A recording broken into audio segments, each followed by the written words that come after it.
welcome to the podcast Byzantium and Friends. I am Anthony, your host.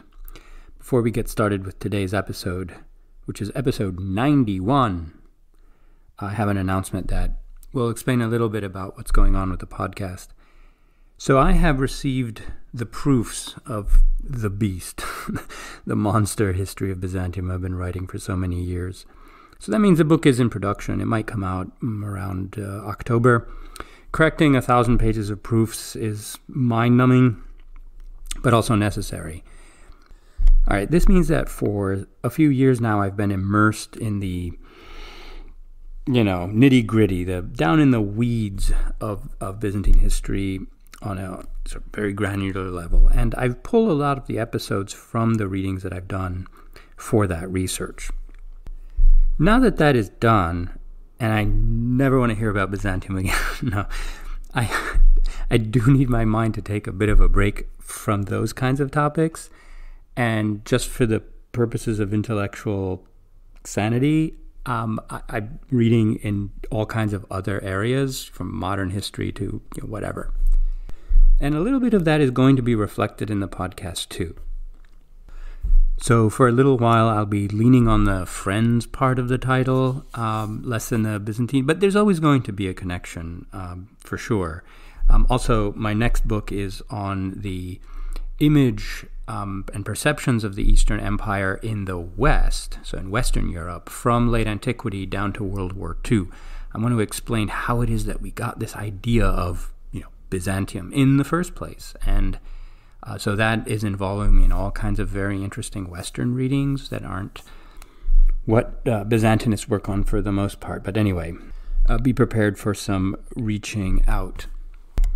Today's episode is a little bit along those lines, in the sense that it is based on a book that I randomly saw at a conference and bought and read, and it was phenomenal. And I thought, wow, we should talk about this. But you will see that it is related to the broader history of the Roman Empire. And the book is by Robin Fleming, who is a professor of history at Boston College, and is called The Material Fall of Roman Britain, focusing on the 4th and 5th centuries AD. It is specifically an attempt by a historian to use all of the available archaeological data to explain how the material circumstances of people's lives changed when the Roman state withdrew from Britain in the early 5th century. And the changes were immediate and wide-ranging, and in many respects kind of catastrophic, though there were winners from that. But it did get me thinking that nothing comparable really ever happened in any of the territories of the Eastern Roman Empire. Now, obviously, the East goes through phases of decline, and sometimes fall, and resurgence, and so forth. But there's never really a period when the entire apparatus of the state is withdrawn, and no other is put in its place, and this causes a sort of collapse of the whole economic order, and therefore people's material lives change drastically and on a very short time scale. Kind of similar to, kind of stories of apocalyptic survival that our civilization is addicted to telling, right? Like what happens if everything collapses and you have to sort of scavenge among the ruins to survive, which in various ways the people we'll be talking about had to do. In the East, there's some places that are abandoned at times, like when Attila rushes into the Balkans, there's a stretch of territory that is abandoned. And later, with the Arabs, the frontier was demilitarized and turned into a kind of dead zone, stretching diagonally across Asia Minor. But these are places from where the population was withdrawn and that were adjacent to areas of, continued Roman occupation, where you could just, you were a refugee, you fled back into the interior, civilization hadn't collapsed.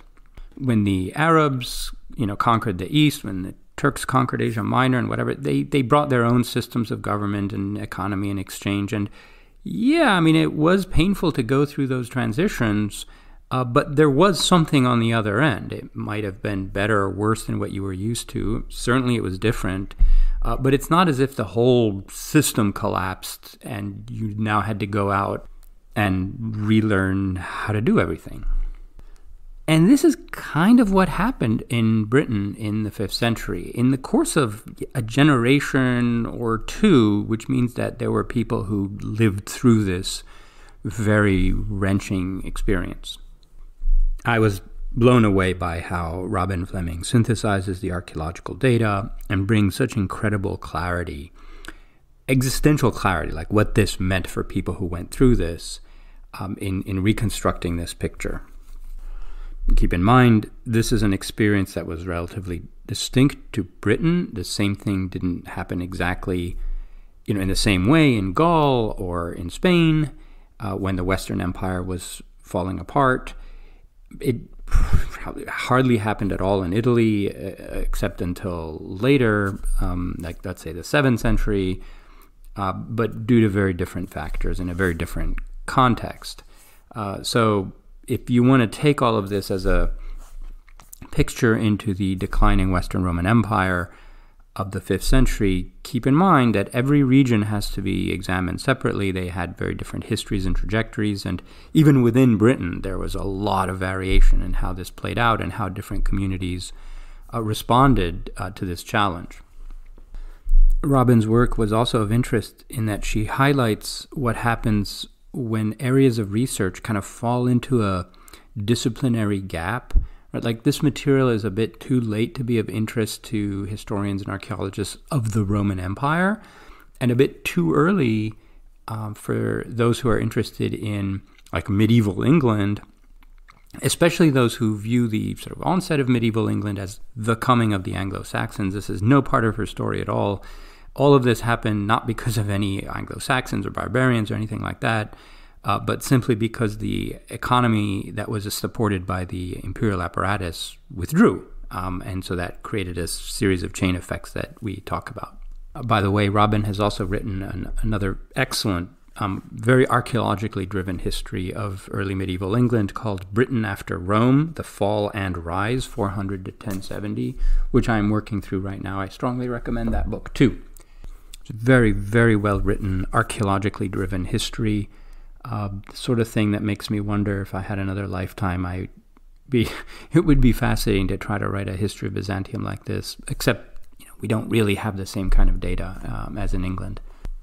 All right, I'll stop there. Let's get right to it. Here is my conversation with Robin Fleming.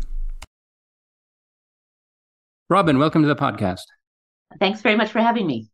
I'm very happy to have you here. I was absolutely enthralled by your books. So the Material Fall is the one that I read and we're talking about, but I'm now also reading your earlier book, which is a history, also archaeologically driven, of post-Roman Britain.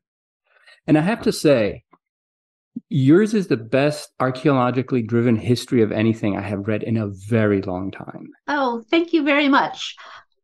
So there are a number of sort of specialties from which scholars write histories. There's numismatists, epigraphists, papyrologists, right? They can all write histories, especially Egypt, Anatolia, and whatever. But it's rare to get an archaeological history that's just so immersive and detailed, and it can't be done in my field, I think. I really wish someone would do that, but just for like Byzantine studies in general, yeah, I don't think it can be done. And I've been thinking about why, but in part it's because everything that I read along those lines is so non-committal. It's always hedging and cautious, and in part it's because the materials are very different. So I think that in Britain there's just so much more archaeological work that's done and properly documented and everything. And anyway. Well, I do think that Britain has certain advantages. I mean, one of the advantages of British archaeology is that it's very well organized. And so there's a massive amount of unpublished gray literature, which is the literature that is being produced by developer-driven stuff, right? There's a lot of development in Britain, lots of railroads going in, new roads going in, cities are being redesigned, and there's always archaeology before that. And a lot of that archaeology never gets published. And in other parts of the world, it never gets published, and whatever archaeology is done sits in folders in somebody's garage. But in the UK, it's uploaded onto the Archaeological Data Service. So there are there are tens of thousands of pieces of gray literature available. So besides the publications that we have available, we have this mass of other stuff. So it does give a kind of richness and detail, particularly to stuff that's being excavated recently. Yeah, yeah. And it's so different with the history of cities, in the respective halves of the Roman world, where classical archaeology for a long time destroyed all of the later layers and so left us with literally ruins. Right. Yeah. Bulldozing through the medieval parts of the excavation, right, to get down to what's important, which is the classical part, according to. Yeah. No, I was really amazed by how you synthesize all this information and how you interpret it. And anyway. But, I do think that my superpower with the archaeology is that I'm a historian. And I think historians are trained in thinking about narratives. Yes. And I think that if you come from a field that writes stories, it helps because archaeologists aren't really in a field where they write stories. I see. Yes, it is the confluence of both ways of thinking here that produces these results. Yes, and I'm guilty of thinking of narratives in terms of like from texts, like yeah. You and the rest of the history profession, that's okay. But you also have texts. Yeah. Oh yes, way more than I can even process. Yeah. Yeah, that's another difference. Okay, well, let's get to the book. So people might be wondering what the argument is that we're talking about here. So your book traces the material consequences for the lives of the inhabitants of Roman Britain of the withdrawal of the Roman state, essentially. And let's just say early 5th century. And you show that this set into motion a series of far-ranging transformations in not just the overall economy, but everyday life of both elites and ordinary people. So can you set the stage a little bit by telling us what had the Roman state done that was so important and at such high volume so that we can then understand the impact of its withdrawal? Sure. One of the things that the Roman state did to its provincial populations is it taxed them. And so all sorts of systems of production and agriculture were organized around the paying of taxes to the Roman state. And those taxes, by and large, paid for the Roman army and for, light administration throughout the empire. And one of the things the late Roman state in particular was interested in was food to feed the Roman army. And so they took lots and lots of taxes, as you know, in kind, and they took a lot of taxes in grain. And so in Britain, Britain was organized in many ways to help feed the soldiers along the Rhine, as well as the army in Britain. And so there were very large systems of agriculture, transportation, and production that were set in place that basically fed the state and fed the Roman army. And so elites with large estates were able to profit from the system. Ordinary people worked in the system as carters or barrel makers, and there's a market for what they're producing.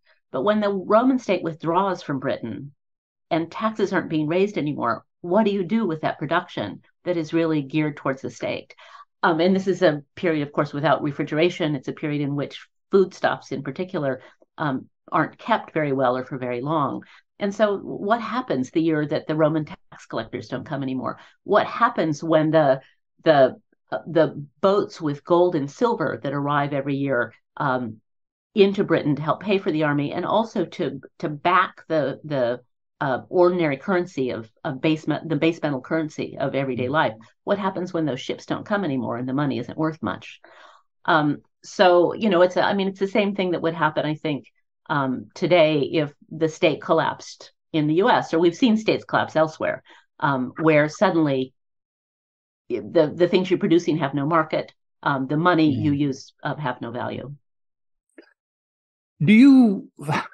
So you teach in the U.S. Do you find it difficult to explain to students, especially in an American ideological context, how taxation stimulates production?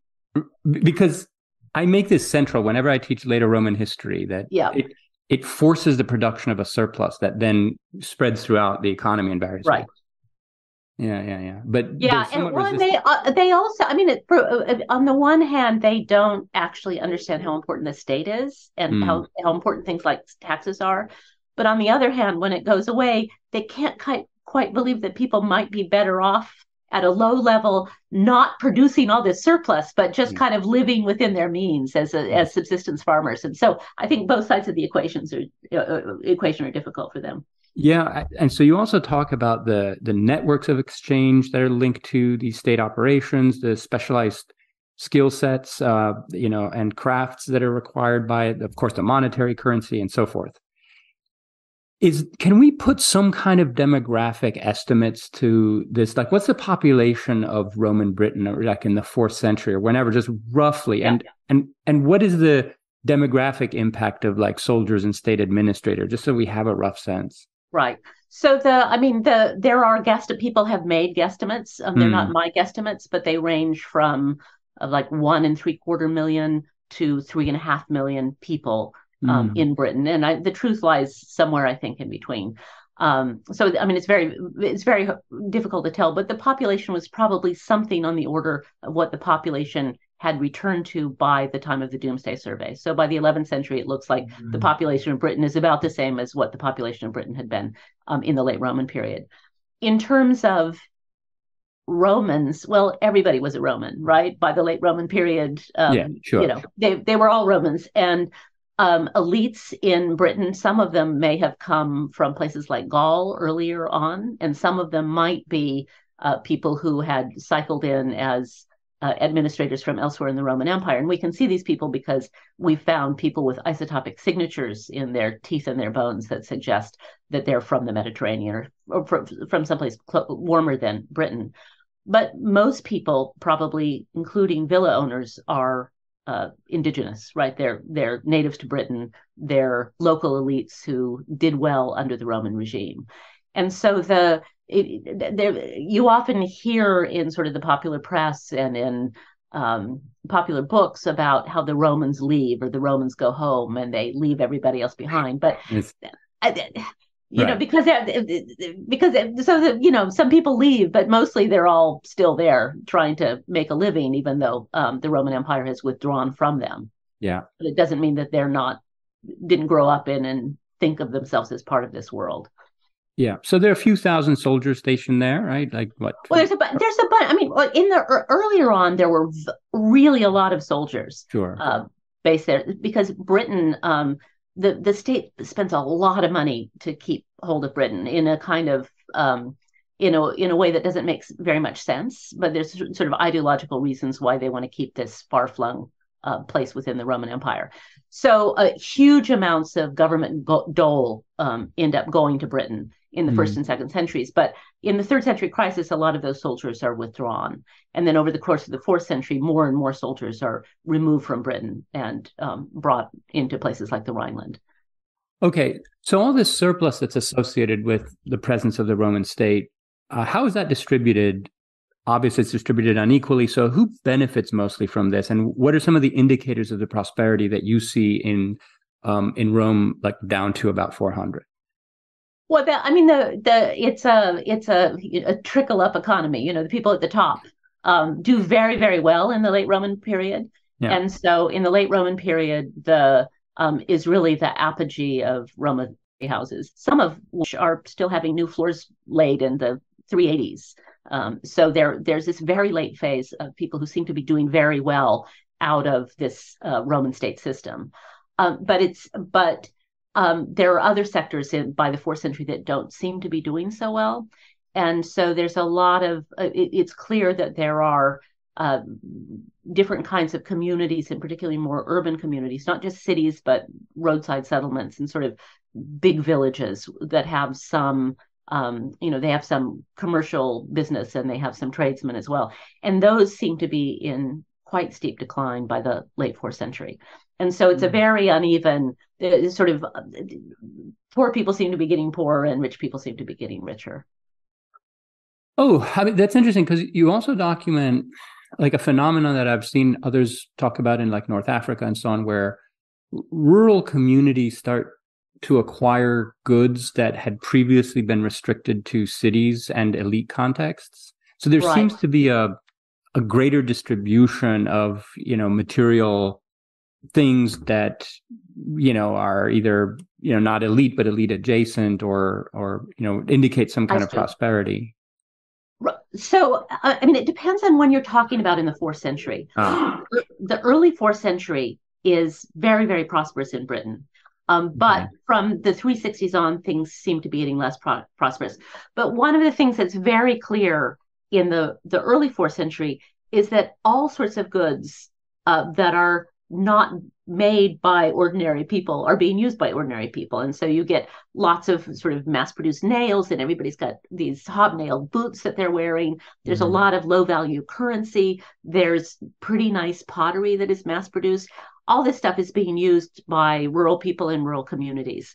And so it's a lot like the situation in North Africa in the 4th and 5th centuries, where you see peasant communities really taking up this mass-produced Roman material culture. And really, it's much more obvious in the early 4th century than it is in say, the period of the 2nd century.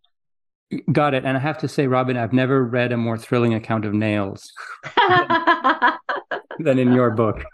Well, that's a high praise indeed. Yes, I know there's a lot of competition in that. No, it was really amazing. I had never thought about nails that way. Okay, so what did the majority of the inhabitants of Britain get out of this system, the Roman system? To put it in Monty Python terms, what did the Romans do for them? Yeah.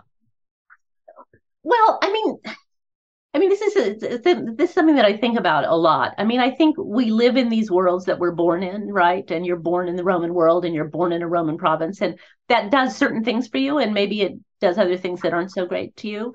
So I think that, I mean, there are these things that happen to people because of Rome, like they're introduced to particular kinds of crops and foodways. They're introduced to particular systems of production. I mean, what does that do for them? I mean, they live in this world, and would the world be different without the Romans? Well, probably, but we don't know what that world would be. So it's just a little counterfactual to think about what the Romans did for them. It's very difficult to think also in terms of, you can say something like, well, they provided military security, and arguably, having Picts raiding your village versus not having them raid your village is a significant difference. But we can't perform a controlled experiment here. So we don't know, as is the case with military spending today. Like, you can never know what exactly you're paying for all this, because you don't know what the alternative would look like. And the Roman state is a pretty oppressive and violent state. I mean, they've now found evidence for somebody who's been crucified in Britain, right? That's not a happy story. There's evidence of enslavement in Britain, and there was enslavement, of course, before the Romans came as well, and that's not a happy story. So, the state, you can have the state as the purveyor of violence, or you can have outsiders being violent against you, so it's really hard to know what that looks like. What I'm more interested in is really how these very particular forms of Romanitas develop across the Roman world. So to be a Roman in Britain is different than being a Roman in Syria or being a Roman in Egypt. And I'm interested in how that process happens and what it looks like. Because in Britain, it's clear that local Iron Age cultures have a big impact on what it's like to be Roman in Britain, even in the 4th century. And so, there is a kind of Romanness there, and people are living in this Roman world, but it's a kind of particular version of Romanness that sort of fits the needs of the people who have grown up in Britain, whose ancestors have been in Britain for a long time, and who come out of these Iron Age societies.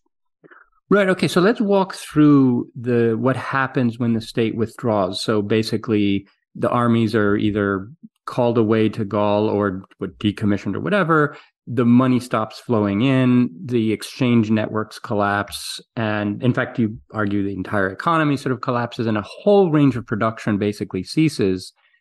So let's start putting the pieces there in place. What kinds of objects that were previously common kind of disappear at this point?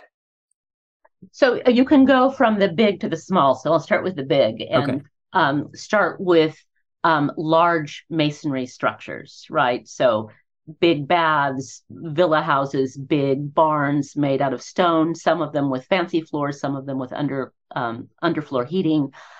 Those kinds of buildings require very skilled work crews that know how to do all sorts of things. So you need people who know about glass, and you need people who know about lead and mortar and stone cutting and how to roof a house. So you need a lot of skill, and not skill that's in the kind of in the power of a single human being, but there are lots of groups of people who work together to make this building. And as the Roman state withdraws and as the economy collapses, it looks like these kind of these networks of labor that allow for the production of big things like buildings start falling apart.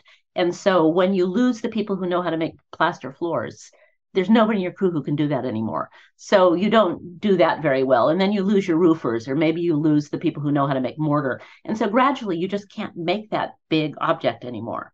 And so these big objects disappear, but smaller objects disappear as well, because the same very complex labor networks that require all sorts of different skills and all sorts of different people are also disappearing. So if you take pottery, it looks as if Roman-style pottery made in the Roman way, which is on a wheel and fired in a kiln, it seems to kind of peter out by about 440. So after 440, people are either making handmade pots, or there are large parts of Britain that are aceramic, and they just don't have pottery at all anymore. And that's because the potters know how to make pots, but they don't necessarily know how to make the charcoal that's needed to fire their kilns, or they don't necessarily know how to get the shell that they use to temper their pottery, or they don't know how to make their kilns because some other specialist has made them.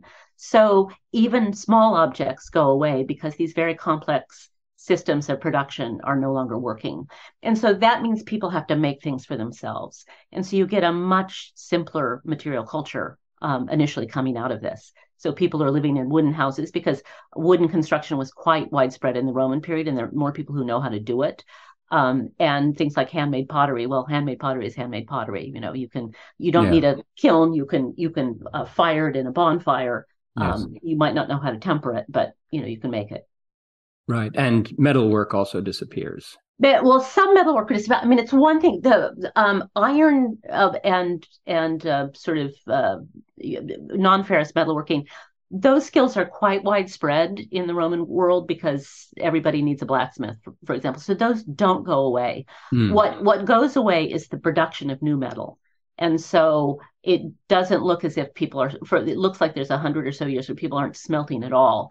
They're recycling, that they're scavenging from Roman buildings. So they still know how to work iron. They're just working recycled iron.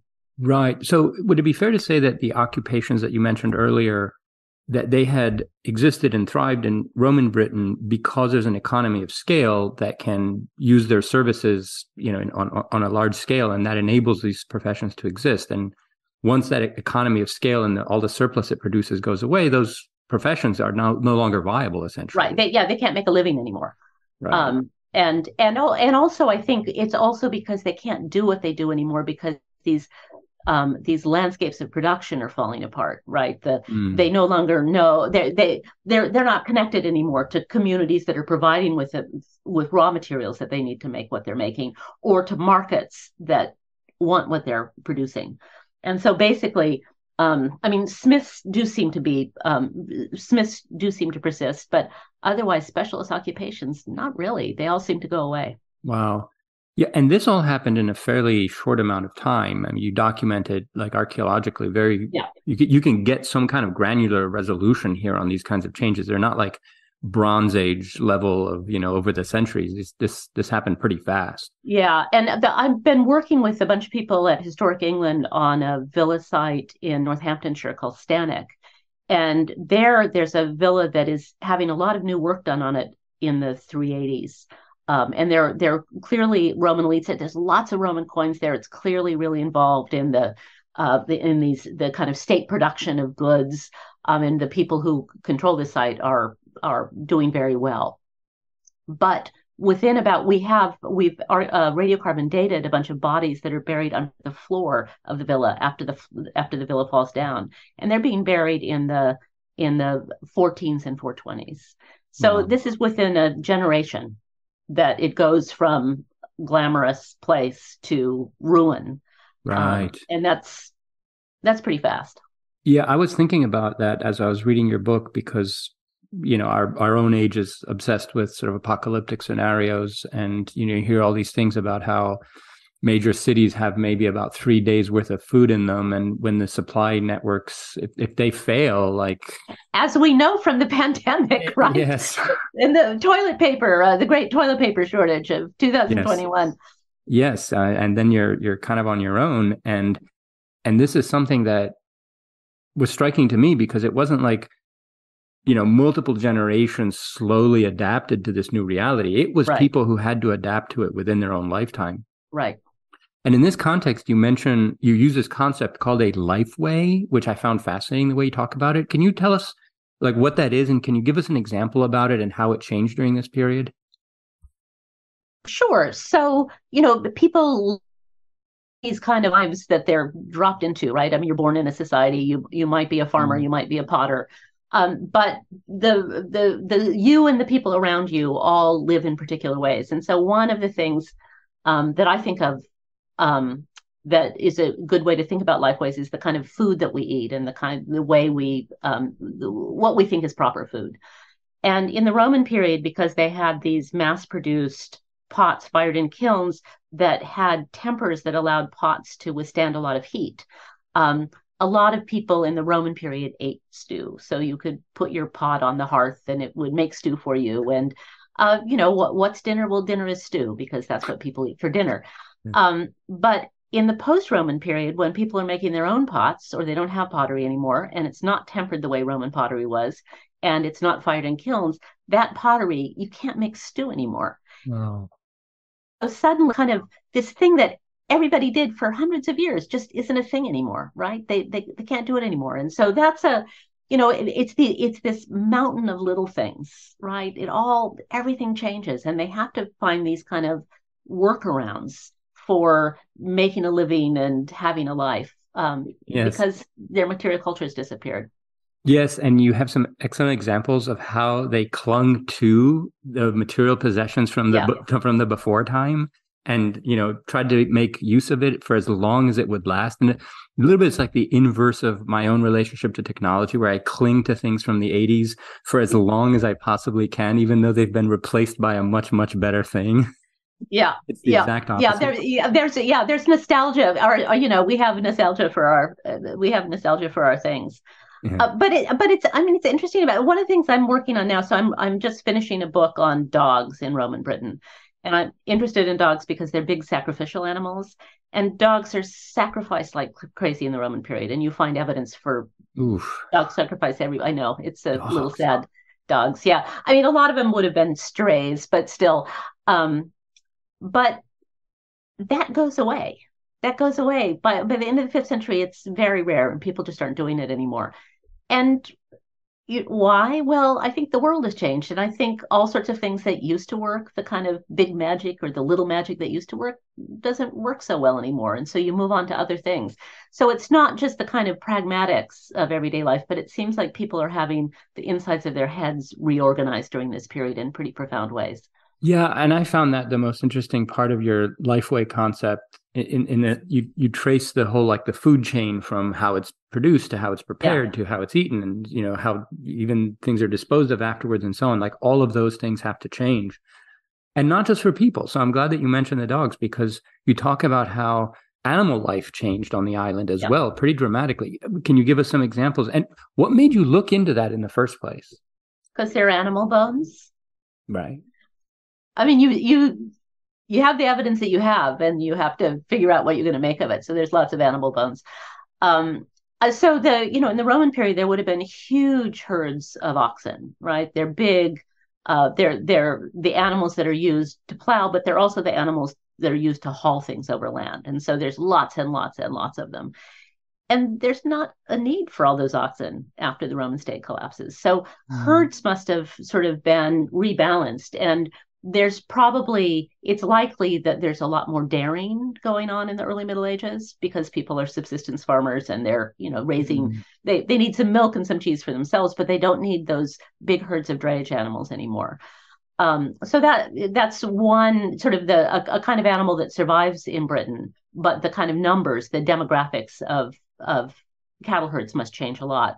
But there's lots of animals that go away. So the Romans introduced lots of animals into Britain, and they do not survive the fall of Britain because they're as tied into and dependent on the systems of the Roman economy as people are.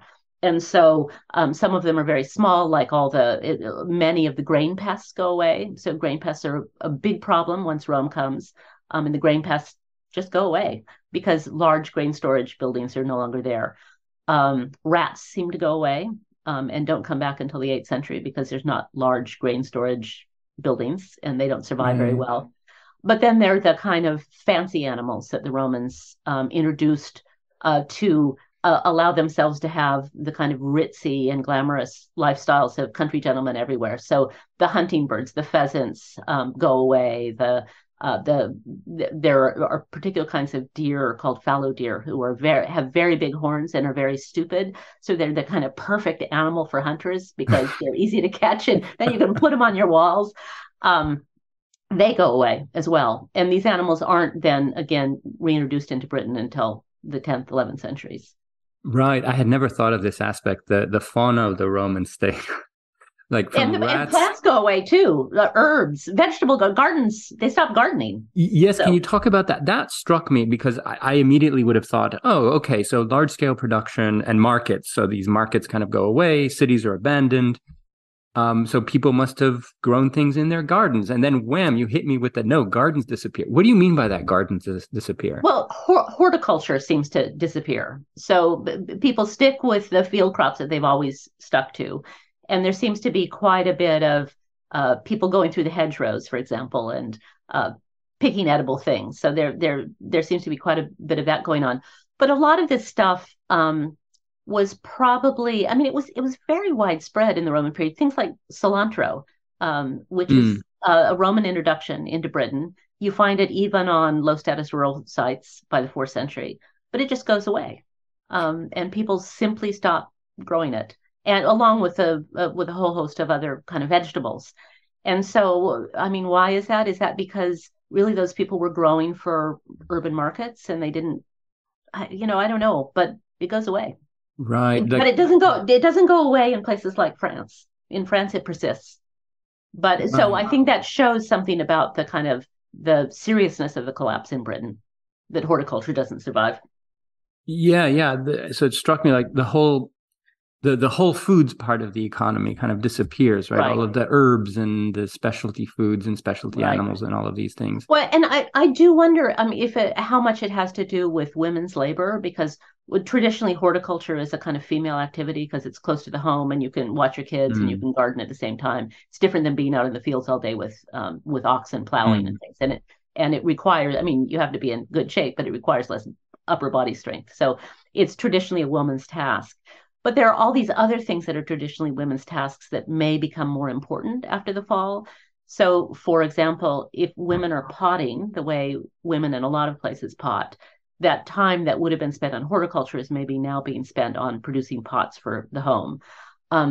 Women have to spin all the time because every bit of cloth, every rope, every sack is made from fiber that they're working.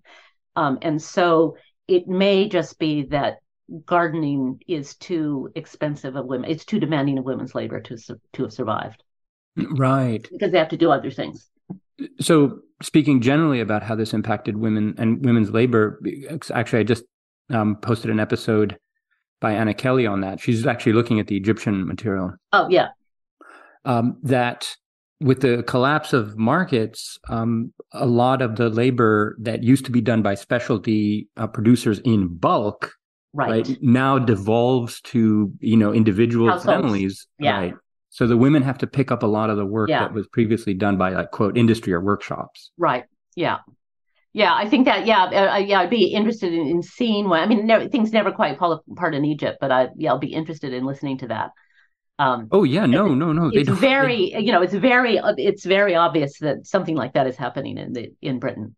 Yeah. And I was really struck by your description of, like, abandoned towns, like it's ghost towns, and they just fall into ruin except for scavenging.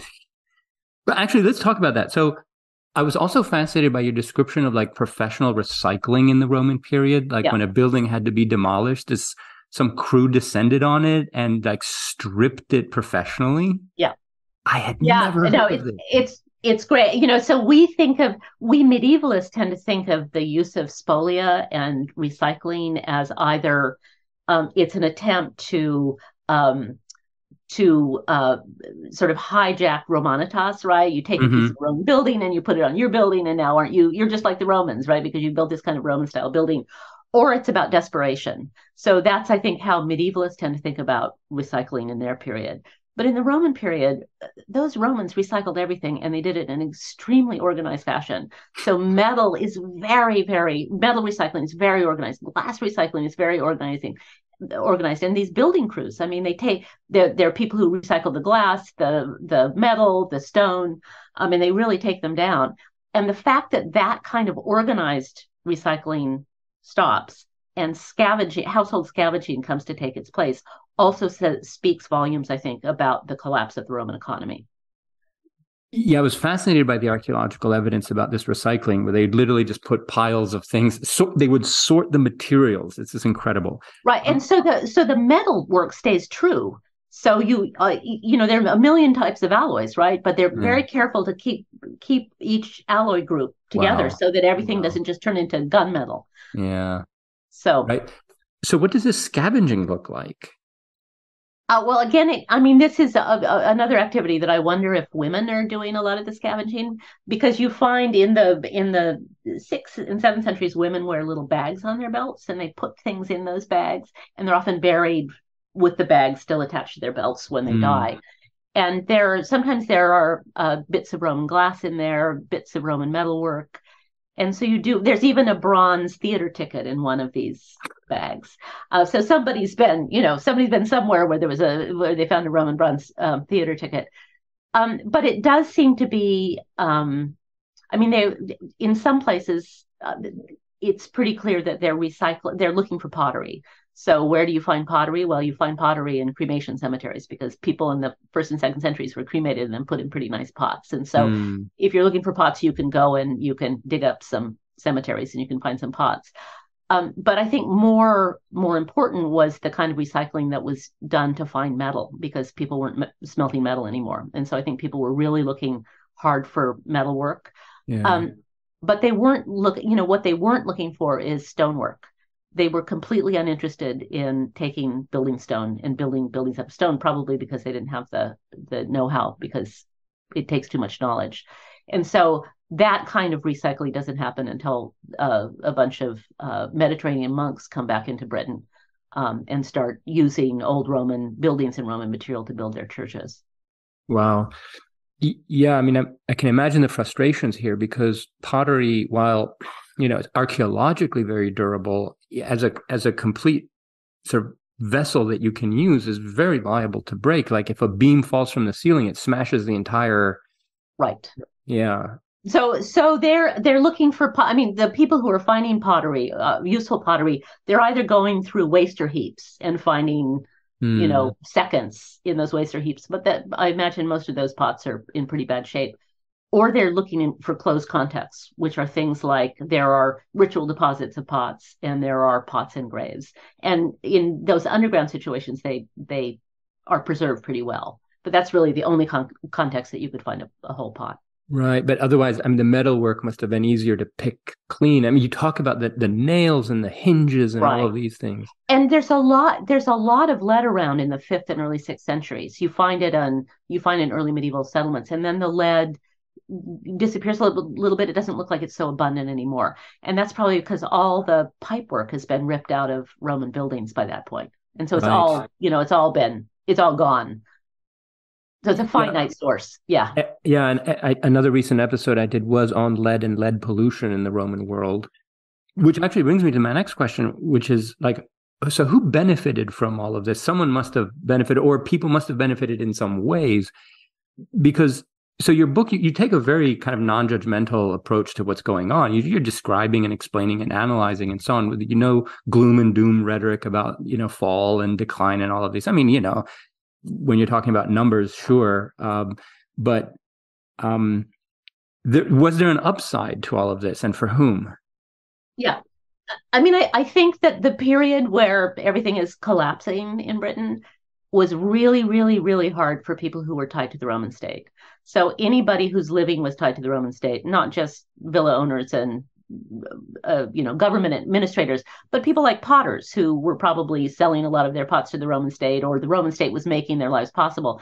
And those people had to readjust in a really grim way. But most people weren't those people. Most people were peasants, right? And most people knew how to do a bunch of stuff, and they lived in the countryside. And suddenly they didn't have to pay taxes, and their landlords didn't have much power anymore. And so there is some evidence that life is a little bit better for those people. So the low status people seem to live a little bit longer, according to bioarchaeology. So that's something. And there are these, one of the things that I'm really interested in is you find these big pits in a lot of late 5th and early 6th century settlements that are full of animal bones and pot boilers. And it looks like people are having a lot of feasts out there in the countryside, probably because they're these big animal herds, right? That, aren't being used in the same way anymore.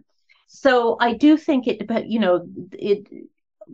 life may have been a little better a while until it's established themselves again, and then it's the same thing all over again. You've got somebody you have to pay taxes to, and you have to pay rent to, but that takes 100 years or so to get itself reestablished.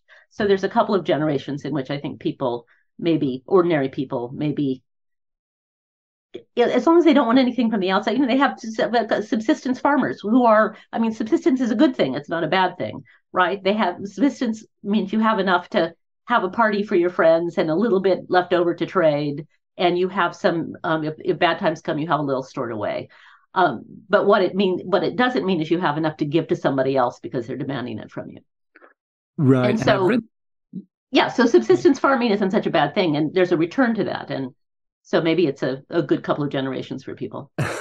Yeah, I've read some accounts, not for Britain, I think, but that skeletons in some of these places tend to get large, people get taller.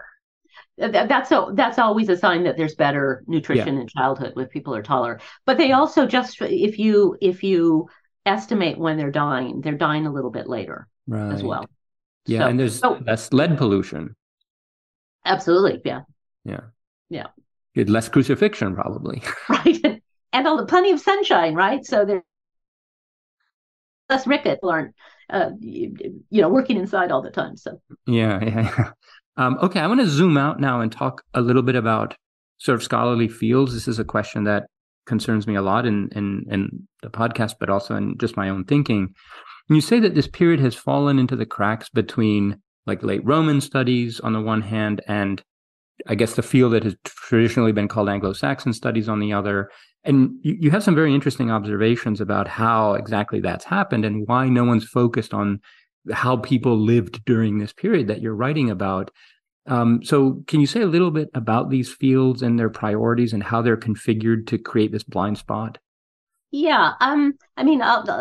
I blame it on the late 19th century, as I blame many things. There you go. I think these kind of nationalist histories that rose in the 19th century, where in England, the Anglo-Saxons were very important for national identity, right? It's this new Teutonic people and they're the super people of the 19th century, right? And everybody wants to tie their ancestry back to it.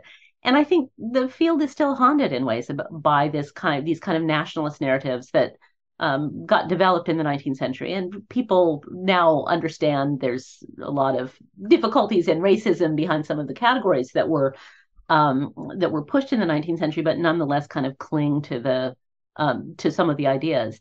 And for me, so the material change between the Roman period and the early medieval period, which I identify as the result of an economic collapse, and people have a material culture collapse, and people having to, all the kind of stuff of people's life disappear, so they have to make new stuff. That traditionally, and for many generations, has been ascribed instead to the coming of new people to Britain. Right. So it's not a material culture, but it's the German, the Teutonic people have come with their new material culture. And there's no doubt that a lot of people were moving in this period, and there are Yeah. people coming into Britain, and there are people leaving Britain, and so people are really on the move, and a lot of people are on the move within Britain. But there are at least 1 million people in Britain whose ancestors were Romano-British, and they are turning into these new 6th century people that we're going to call Anglo-Saxon, even though they're not, right? And so I think that the reason why people haven't really looked at this transition period is that they're thinking about new people rather than the people who were there all along. And so, Right. and I think that that's a problem for the field, and I think it's going to continue to be a problem for the field because of the ADNA research. It's going to take a long time for that to shake out, but a lot of that ADNA research is all about new people coming and wiping out and pushing out populations, and I think that's not going to stand. But at the moment, that's what's making the headlines. Yeah, I've caught some of that in the press. Obviously it's not an area that I research in depth or anything, so I'm glad I'm catching up on the latest word. Well, 10 years ago when you wrote the Britain After Rome book, because you're exactly right. Like Roman historians tend to lose interest with, they leave with the Roman state. Like goodbye Britain. Like you're on your own now. Right. And you're exactly right. As I told you before we started recording, about 20 years ago, I did a very deep dive into like Anglo-Saxon period, like post-Roman Britain, and I learned Old English and so forth. And it's exactly as you say, like it's like the history was written is to be configured around the new people and like with the changes that they made. Whereas the argument in your book is not about any. In fact, in the Material Fall book, there aren't any. Because you're tracing the effects of the removal of a particular system of governance and economy. Yeah. It has nothing to do with new people at all. Right. And it happens in spite of them. Yeah. Right. Right. It just happens anyway. But there's another problem with British historiography. In one of the things that I think about a lot is the fact that British historians are very, very interested in empires and in colonial projects and in imperial projects. And from the sort of 12th century on, a lot of the work has to do with these kind of colonial worlds or imperial worlds. But what British historians are not interested in is when they were the colonial subjects of another empire. They have no interest at all. And hence, I am the only historian working on the Roman Empire, the Roman Britain, because archaeologists do it, but historians are not interested. Yes. Because, I don't know, because Britain starts in the 5th century. It seems a little odd to me, but there's no, if you were a Roman historian or if you were a Roman archaeologist and paid no attention to the Iron Age, people would laugh at you. And yet, most historians don't give a second thought to the Roman period, who work on the early Middle Ages. I don't understand it. Yeah. But it's a problem of historiography. Yes. Oh, no, there are lots of these kinds of gaps. Yeah. There's a bit of an equivalent one in the East, but it's, let's not get sidetracked by that.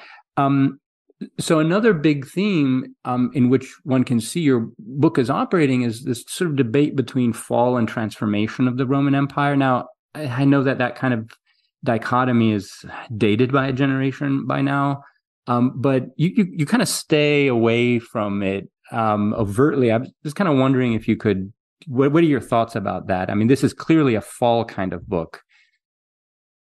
I think it really depends on where you are in the Roman world, right? If you're in Alexandria, what fall? What right? fall? Exactly. What fall? I mean, if you're in the dead cities in Syria, what fall? Right. But in Britain, something has changed pretty seriously. And there are parts of northwestern Gaul that you also see. This kind of looks like something really serious has happened. But, along the Mediterranean, if you're in Arles, yeah, things might be, you might not be able to pay the garbage collectors anymore. And there might be some armies running around that you're not very interested in coming to your city, but it's all intact. I mean, one of another sign. Well, there are many signs of fall, a really serious fall in Britain, but one is elites don't survive, and the other is that Christianity doesn't survive. Right. Right. It survives in the far west where people aren't very Romanized, but it does not survive in lowland Britain. Yeah. And if that's not a sign, I don't know what is. You're exactly right. And in Italy at the same time, nothing really changes, not until the later 6th century with Yeah, the Lombards. yeah. So yeah, it's very much by region.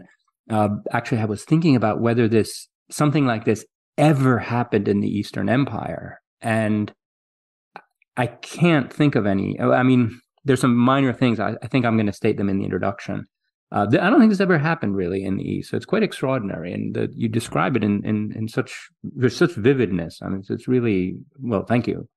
I had one final question. You dedicate the book to Yep. Susan Reynolds, Yeah. whom I had the pleasure and honor of corresponding with a few years ago. Because our interests kind of intersect, even though we're very different fields. Well, Susan was interested in everything. So Yeah. Okay. Yeah. So, why the dedication? What did you know her or how? I did. I knew her since I was a graduate student. Right. And she was very good to me when I was, a baby medievalist. But we became friends over the years. And but what she did was she really wanted people to pay attention to language, the language that they used. And she's really the person, Yeah. decades before anybody else said this, that said, stop talking about the Anglo-Saxons Yes. and really think about what you mean by when you're describing people. And I think that that's extremely important. And she really taught me to watch my language. Yes. Yeah. And feudalism. Yeah. Oh no, I haven't used that word since. Yeah, I was an undergraduate, I think. Yes. Yeah. Yeah. Yeah. All right. Any final thoughts? Leave our audience with, or what should? No. But thank you so much for having me. It's been nice to revisit my book. It's been nice to revisit Britain in your company. So there. All right, Robin. Thank you for coming on. Take care. All right. Thanks so much.